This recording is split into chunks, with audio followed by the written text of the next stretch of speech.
guys, magtatanong ako. I'm actually curious about this one. O sige. Kailan lang ka pa nagkagusto kay JJ?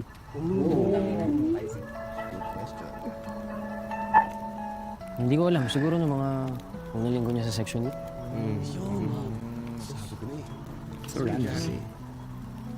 Eto, Yuri.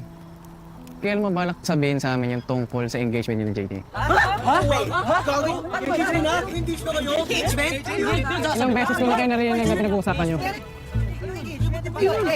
Teka ako. Kumalma nga kayo. Ano lang ba sasabihin, Kiefer? That engagement is nothing but an agreement between JJ and Yuri's family. That's all. Siyempre, alam mo. Pwede ba namang hindi?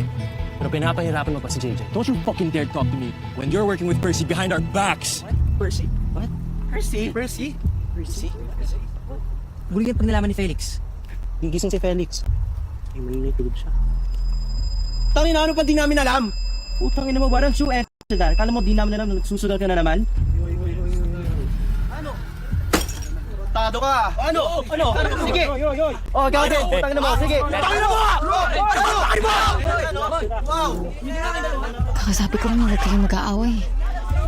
Bakit ganito? Wala, Eren! Hindi mo alam! Putang ina ka! Alam mo, kasalanan mo to eh. Umalis ka na sana sa section namin, kung may pagkakataon pa. Dahil sa'yo, nasira yung section namin. Tama siya. Kasalanan ko to. Bakit? Totoo mo, di ba?